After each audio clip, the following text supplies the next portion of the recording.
aspects of blockchain and the technology that we're talking about today. And he said to me, I've looked at this file. Bear in mind, McGregor was an IP lawyer. I think this is taking too much time. I just asked how long time you used to negotiate this agreement. 1 day. 1 day. And how did you come up with the $1.5 million for the purchase of the IP? It was based on the overall. We took an overall value of what we were prepared to put into a deal, which was around about 15 million, and then broke it down into its component parts. Because this has nothing to do with the actual value of the IP of the companies? Well, we couldn't determine that at the time, but we certainly did in the following 6 months with Baker McKenzie and 16 But the lawyers. purchase price didn't change, did it? No. We split the purchase price up, though, between the various entities within the group. And were you aware that what this IP had been purchased for during the previous years? I don't think I understand the question. Did you know how much the company paid for this IP? I know what had been invested in research programs. A part of the IP is the software from Albaraka Bank, isn't it? And Siemens. That's part of the software. Within the De Morgan group, yes, those two software components were part of the assets of the De Morgan group. But just because those assets form part of the De Morgan group doesn't mean that us, as an investor or an acquirer, would value those on what the purchase price of them was. In fact, they were purchased for an overvalue, in your opinion? I'm not forming an opinion on that, but I can tell you that neither of those two pieces of software have been used in any way, shape or form by N-Chain at any stage. Has any of the other IP been used? Some. Very little actually, but some.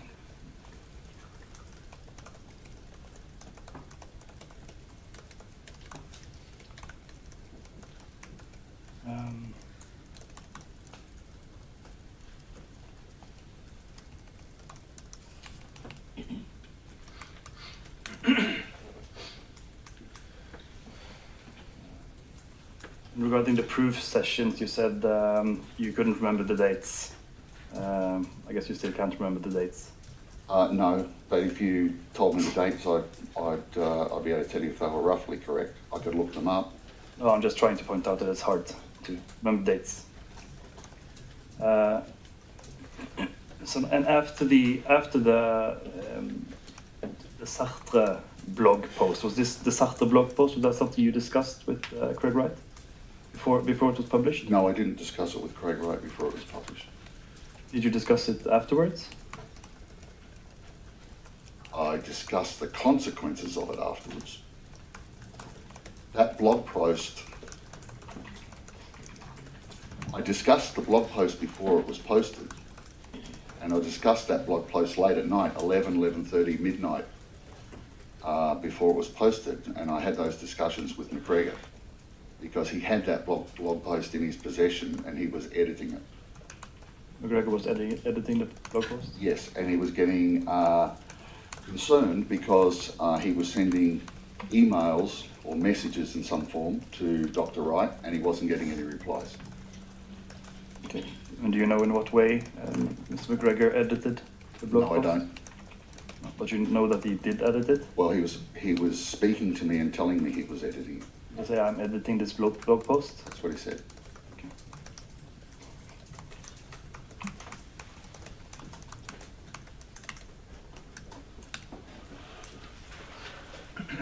We have some versions of the white paper in this case, and I just want to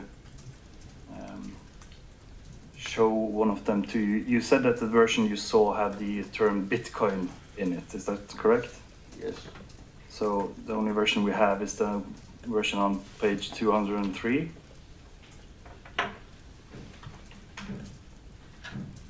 Is this the version that you saw? No. I'm absolutely certain that the version I saw did not have Craig S. Wright there, or his email address. This looks like almost a final sort of iteration version. That block in there that's got the names and everything wasn't complete in the version that I saw. Okay, so you think that the version you saw is an earlier version of this, or? I would, given what I just said, I would suspect it was probably a prior version of this. Okay. Then the other version that we have on file here is the one on 195, page 195.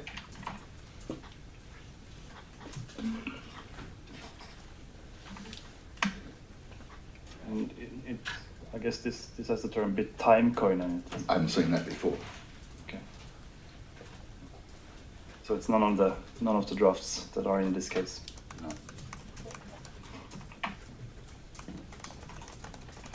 No. For the proof sessions, did you know how Wright got hold of the private keys to do the proof signings?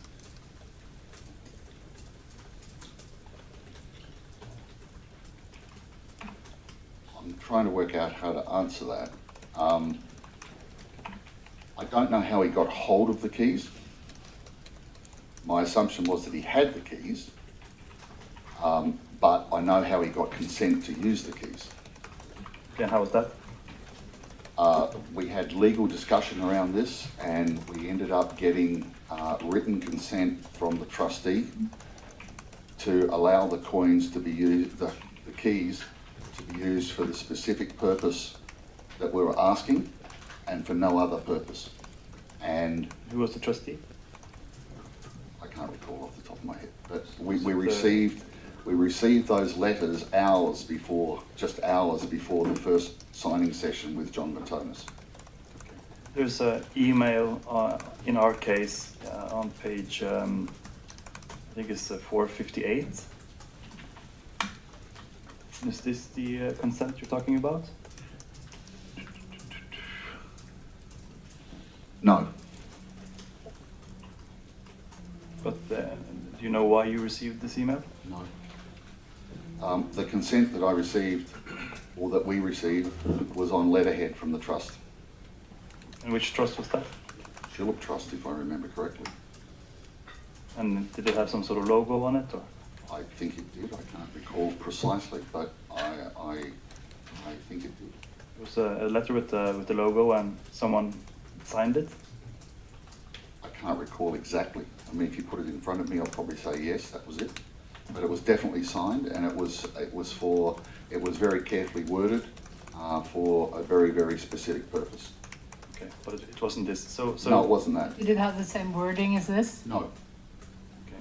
So what do you think when did you receive this consent prior to this or after this? We received it either the evening before or the morning of the John Matonis proof session. And do you still have that letter? No, I don't. Do you know anyone who might have that letter? And what did you think when you received this email that's in front of you now? To be honest, if you want my honest, I don't remember seeing this before. We have always wanted your honest opinion. Yeah, I honestly don't. And you know, it would be peculiar for me to be seeing something from this person. It just doesn't feel something that I've noticed before. I'm not saying I never received it. I'm just saying it doesn't ring my recollection. Okay. It seems like it's an email, and you forward it to someone called John Longfellow, which I think is Craig Wright, based on other emails, and Ramona Watts. For some reason. Yeah, no, I don't know. You can't In tell fact, me if you anything. asked me who John Longfellow was, I'd say I don't know. But obviously, if I forwarded that email, I must have. This has been presented by Craig Wright in the case to say that he received the keys from Nguyen, but you're not familiar with this? No, I'm not. To be honest, I'm not.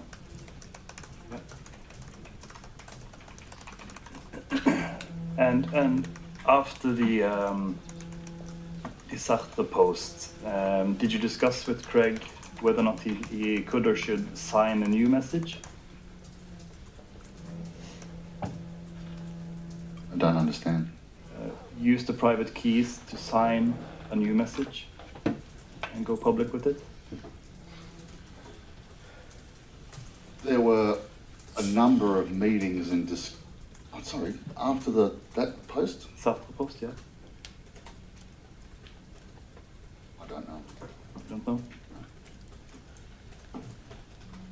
If we look at page 977.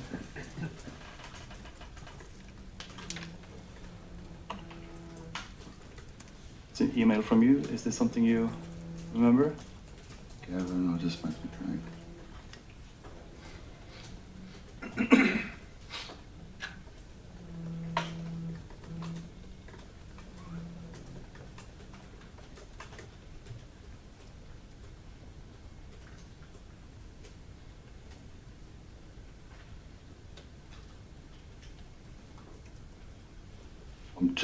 I'm trying to put this in context of where it fits.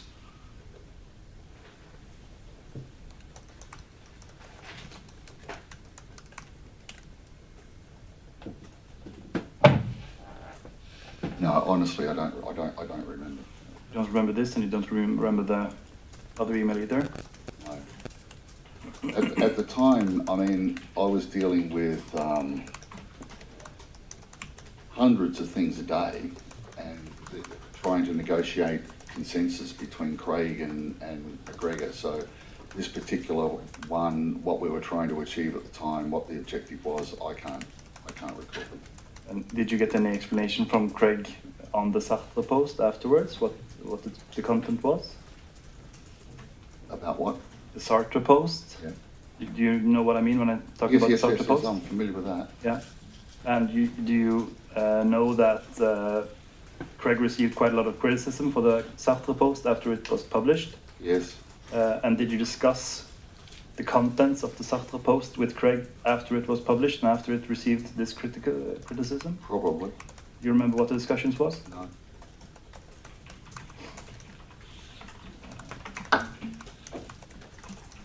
Did Craig ever, or Dr. Wright ever explain to you why he didn't want to sign in public? Craig's never wanted to sign in public. He's got very strong personal views around identity and the fact that keys don't prove identity, and I've always felt that that's his prerogative, and I've left it at that. Yeah, but he did sign in front of Antonis and Gavin Privately. to just, yes, but it's still proof of identity, isn't it? It was part of the proof of identity. But he hasn't ever explained to you why he doesn't want to sign in public? Or is it just part of his personality? It's part of what he believes.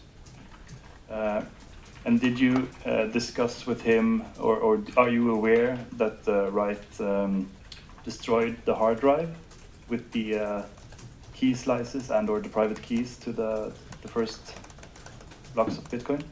Yes, that's what I was told. And did you have any discussions about that at the time? No, there were other events that had occurred around that time which were extremely traumatic on the 4th of May 2016, and I had other things on my mind.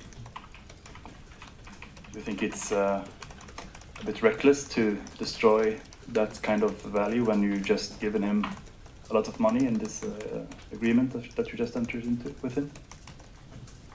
I wish a lot of things had played out differently, but they didn't, and I can't change that. Did he explain to you why he destroyed the hard drive? No. Have you ever asked him about it? No. And then I'm just going to ask a bit about March 2019.